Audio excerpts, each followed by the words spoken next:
Hello. അപ്പോൾ നമ്മളുടെ ട്രാവലിൻ്റെ second വ്ളോഗാണിത്.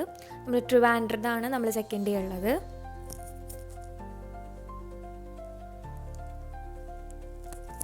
ഇത് പത്മനാഭസ്വാമി ക്ഷേത്രത്തിനടുത്തുള്ള ഒരു ടെമ്പിളാണ്, ഗണപതി ടെമ്പിൾ. അതായത് പഴവങ്ങാടി ഗണപതി ടെമ്പിളാണിത്.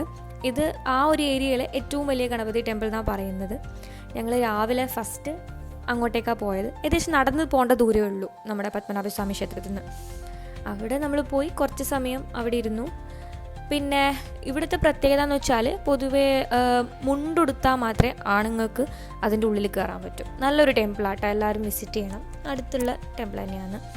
അത് കഴിഞ്ഞ് ഞങ്ങൾ സെക്കൻഡ് പോയത് നമ്മുടെ സ്വന്തം ആറ്റുകാൽ പൊങ്കാലയിടുന്ന ആറ്റുകാൽ ഭഗവതി ക്ഷേത്രത്തിലേക്കാണ്. ഞാൻ വിചാരിച്ചു പൊതുവേ അതായത് പൊങ്കാല സീസണൊന്നും അല്ലാത്തതുകൊണ്ട് തിരക്ക് അത്ര ഉണ്ടാവില്ല എന്നാണ് വിചാരിച്ചത്. പക്ഷെ നല്ല തിരക്കുണ്ടായിരുന്നു. ഞങ്ങൾ പൂജക്കുള്ള സാധനവും വാങ്ങി ഞങ്ങൾ പോയി. തിരക്കെന്ന് വെച്ചാൽ നമ്മൾ ദർശനത്തിന് വലിയ ക്യൂ ഉണ്ടായിരുന്നു. ആ ക്യൂ നിന്നു. മാത്രമല്ല ഉള്ളിലോട്ട് പോകുമ്പോൾ തിരക്ക് കൂടി. കാരണം പുറത്തൊരു കല്യാണം നടക്കുന്നുണ്ട്. അപ്പം ഞാൻ ചിന്തിച്ചു മേ ബി കല്യാണം ഉള്ളത് കൊണ്ടായിരിക്കാം ഇത്രയും ഇവിടെ തിരക്കുള്ളതെന്ന്. പിന്നെ അവിടെ നിന്ന് ചായയും കുടിച്ച് ഞങ്ങൾ പത്മനാഭപുരം പാലസിലേക്ക് പോയി. ഇതുള്ളത് നമ്മുടെ തമിഴ്നാട്ടിലാണ്. പക്ഷെ തമിഴ്നാട്ടിലെ ആ നമ്മുടെ കൊട്ടാരം സ്ഥിതി ചെയ്യുന്ന 6 ഏക്കർ നമ്മുടെ കേരളത്തിന് സ്വന്തമാണ്. അവിടെ നിന്ന് നമ്മൾ അൺഎക്സ്പെക്റ്റഡ് ആയിട്ട് ഞങ്ങൾ റിലേറ്റീവ്സിനെ കണ്ടു. ശരിക്കും അൺഎക്സ്പെക്റ്റഡ് ആയിരുന്നു. പോയി അവിടെ രത്നാരം മാമൻ, ഗീതാൻറ്റി, പിന്നെ ശ്രീരാഗ്, ഗൗതം, ഇവരെ നമ്മൾ അവിടെ നിന്ന് കണ്ടു. പിന്നെ പത്മനാഭപുരം പാലസ് എക്സ്പ്ലോർ ചെയ്ത് ഞങ്ങൾ എല്ലാവരും ഒരുമിച്ച് പോയാണ്. ഞങ്ങൾ അവിടെ നിന്ന് പുറത്തുനിന്ന് കുറച്ച് ഫോട്ടോസ് എടുത്തു. പിന്നെ അവർ ടിക്കറ്റ് എടുക്കാൻ പോയി. ടിക്കറ്റ് എടുത്തിട്ട് തിരിച്ച് വന്ന് നമ്മൾ അതിനകത്തേക്ക് കയറി. ശരിക്കും നമ്മുടെ തെക്കിനി ഉള്ളത് ഈ പത്മനാഭപുരം പാലസിലാണ്. അവിടെയുള്ള ഓരോ ആൾക്കാർ നമുക്ക് എക്സ്പ്ലെയിൻ ചെയ്തു തന്നു. ഇതിലത്തെ ഓരോ സംഭവങ്ങൾ എന്താ, ഈ ഓരോ ചെറിയ ചെറിയ ശില്പം പോലെയൊക്കെ നമ്മളവിടെ കൊത്തി വെച്ചിട്ടുണ്ടാവില്ലേ, ഇതൊക്കെ എന്താ ഡിനോട്ട് ചെയ്യുന്നത് എന്നൊക്കെ പറഞ്ഞു. ഞാനാണെങ്കിൽ അവിടെ മെയിനായിട്ട് തെക്കിന് തപ്പി നടക്കുമായിരുന്നു. ഇത് പണ്ടത്തെ കാലത്തെ കക്കൂസാണ്. പിന്നെ ഇതാണെങ്കിൽ നമ്മളെ നകുലനും സണ്ണിയൊക്കെ ഗംഗ ഡാൻസ് കളിക്കുന്ന നോക്കുന്ന ആ ഒരു സ്ഥലമാണ് അത്. അവിടെ പോയി പിന്നെ തിരിച്ച് വരുമ്പോൾ നമുക്ക് കുറച്ച് ചൂടായതുകൊണ്ട് തന്നെ ജ്യൂസൊക്കെ കുടിച്ചിട്ട് ഇനി മുന്നോട്ട് പോകാമെന്ന് വിചാരിച്ച് ക്യാൻറ്റീനിൽ പോയി. അവിടെ നിന്ന് നമ്മളെല്ലാവരും പോയി ജ്യൂസ് കുടിച്ചു. ഓറഞ്ച് ജ്യൂസാണ് വാങ്ങിയത്. അങ്ങനെ ജ്യൂസൊക്കെ കുടിച്ച് ക്ഷീണം മാറ്റി ഞങ്ങൾ തെക്കിനി നോക്കി പിന്നെ നടപ്പായി. തെക്കിനി ഇതുവരെ എക്സാക്ട്ലി കണ്ടിട്ടില്ല. അങ്ങനെ മുന്നോട്ട് പോയി. പിന്നെ അവിടെ നിന്ന് നമ്മൾ ഗംഗ ഡാൻസൊക്കെ കളിച്ച് ആ ഒരു പൊസിഷനാണ് ഫസ്റ്റ് കണ്ടത്. മണ്ഡപം നല്ല രസമായിരുന്നു. അവിടെ കുറേ തൂണൊക്കെ ഉണ്ട്. നമ്മളെ പണ്ടത്തെ കൊട്ടാരം അറിയാലോ. എൻജിനീയറിംഗ് ഒന്നും പഠിക്കാതെ ഇവരെങ്ങനെയാണ് ഇത്രയും നല്ല പ്ലാനിൽ കൺസ്ട്രക്ട് ചെയ്തതെന്നാണ് ഞാൻ അവർ ഓരോ സ്ഥലത്തു നിന്ന് ഓർത്തോർത്ത് നടക്കുന്നത്. പിന്നെ അവിടെ മ്യൂസിയം ഉണ്ട് അടുത്ത്. ആ മ്യൂസിയത്തിൻ്റെ അടുത്ത് പോയിരുന്നു. ഇത്രയും സമയമായി തെക്കിന് കണ്ടില്ല എന്ന് വെച്ചാൽ അവരോട് ഞാൻ ചോദിച്ചപ്പോൾ അവർ പറഞ്ഞു അത് സിനിമയ്ക്ക് വേണ്ടി സെറ്റ് ഇട്ടതാണ്. ഇവിടെ സ്ഥലത്ത് തന്നെ ഒരു സ്ഥലം കാണുമ്പോൾ എനിക്ക് തോന്നി അത് ശങ്കരൻ തമ്പിയുടെ റൂമായിരിക്കുമെന്ന്. പിന്നെ അവിടെ നിന്ന് തിരിച്ചു വന്നു. ഈ വലിയ ബിൽഡിംഗ് എന്തോ KSRTC എന്തോ ബിൽഡിംഗ് ആണ് കേട്ടോ. അത് കഴിഞ്ഞ് ഫുഡ് കഴിച്ചു. ഫുഡ് കഴിക്കാൻ ലേറ്റായി. പിന്നെ നമ്മൾ റൂമിൽ പോയി റെസ്റ്റ് എടുത്ത് അടുത്ത് പോയത് വേലി വില്ലേജ് ലേക്ക് പാർക്കിലായിരുന്നു. ഈ പാർക്കിൻ്റെ അടുത്ത് ബീച്ചും കൂടിയുണ്ട്. നമ്മൾ വിചാരിച്ചു ഫസ്റ്റ് ബീച്ചിൽ പോയി തിരിച്ച് വന്നിട്ട് പാർക്കിലേക്ക് പോകാൻ. അങ്ങനെ ഇത് ബീച്ചിലേക്ക് പോകുന്ന വഴിയാണ് വേലി വില്ലേജ് ബീച്ച്. അങ്ങോട്ട് പോകുന്ന വഴിക്കൊരു ഫ്ലോട്ടിംഗ് ബ്രിഡ്ജ് ഉണ്ട്. ഇതുപോലെ ഒരു ഫ്ലോട്ട് ചെയ്യേണ്ട ഒരു ബലൂൺ പോലത്തെ സാധനത്തിൻ്റെ മുകളിലാണ് ഈ ബ്രിഡ്ജ് മൊത്തം ബാലൻസ് ചെയ്ത് നിർത്തിയിരിക്കുന്നത്. ആ കാണുന്നത് ഫ്ലോട്ടിംഗ് ആയിട്ടുള്ള ക്യാൻറ്റീനാണ്, റെസ്റ്റോറൻറ്റ്.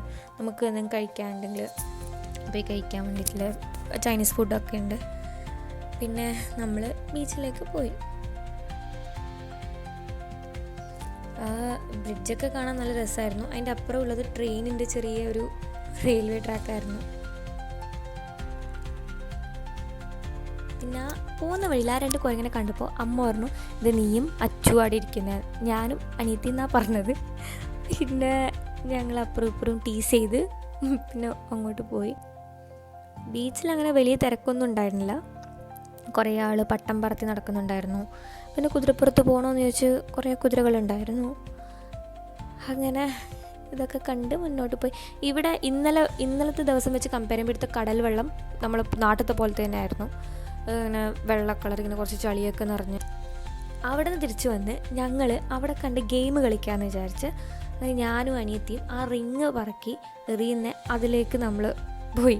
അവിടെ എന്ന് വെച്ച് കഴിഞ്ഞാൽ ബിസ്ക്കറ്റാണ് ഉണ്ടായിരുന്നത്.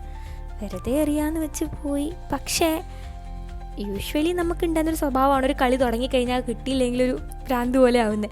അപ്പോൾ ഇത് കളിച്ച് കഴിഞ്ഞ് നമ്മൾ വിചാരിച്ചു ഇതിൽ ഗിവ് അപ്പ് ചെയ്തില്ല, അടുത്ത ഗെയിം നോക്കി ഇത് ഒറ്റ എയറിൽ വീഴ്ത്തണം, അങ്ങനെ ചാൻസ് ഉണ്ട് 3, പക്ഷേ ടേബിളിൽ നിന്ന് താഴോട്ടേക്ക് ഗ്ലാസ് മൊത്തം വീഴണം. അങ്ങനെ ഞങ്ങൾ എറിഞ്ഞെങ്കിലും എല്ലാ ഗ്ലാസും താഴേക്ക് വീഴുന്ന രീതിയിൽ പറ്റിയില്ല. അപ്പോൾ അച്ഛൻ എറിയാമെന്ന് പറഞ്ഞെറിഞ്ഞ് അച്ഛൻ എറിയുന്ന സ്പീഡിൽ ആദ്യം എല്ലാം താഴോട്ട് വീണെങ്കിലും രണ്ടാമത്തെയും മൂന്നാമത്തെയും താഴോട്ടും മുകളിലോട്ടും പോയി, എറിഞ്ഞ സ്പീഡ് കൂടിപ്പോയി. അപ്പോൾ അത് കണ്ടപ്പോൾ അമ്മ പറഞ്ഞു എന്നാൽ പിന്നെ ഞാൻ എറിയാം. അങ്ങനെ അടുത്ത അമ്മയുടെ ടാർഗറ്റ്.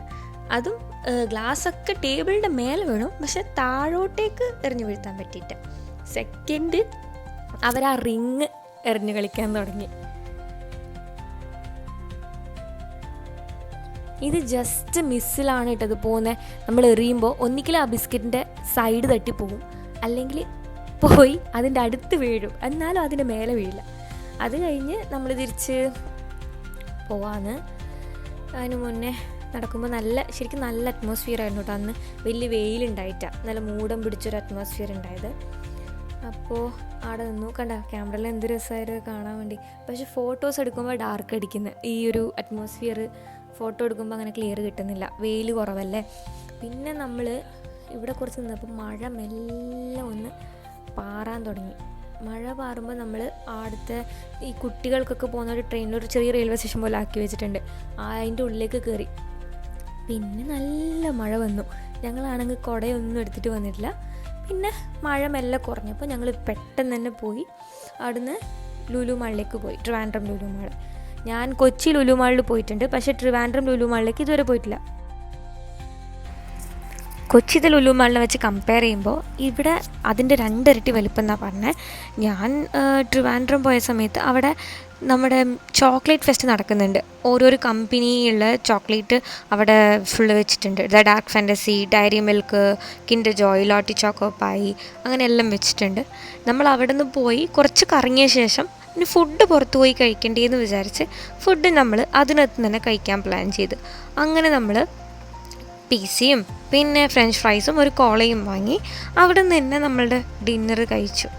ഡിന്നർ കഴിച്ച് കഴിഞ്ഞ് തിരിച്ച് വീട്ടിലേക്ക് പോകാൻ വേണ്ടി ഊബർ ബുക്ക് ചെയ്ത് അങ്ങനെ തിരിച്ച് വീട്ടിലേക്ക് പോകാൻ തീരുമാനിച്ചു. വീട്ടിലേക്ക് പോയി നല്ല ടയേർഡായി. വീടല്ലാട്ടോ, റൂം. നല്ല ടയേർഡായി. അപ്പോൾ ഗുഡ് നൈറ്റ്. ഇനി ബൈ, നെക്സ്റ്റ് വ്ലോഗിൽ കാണാം.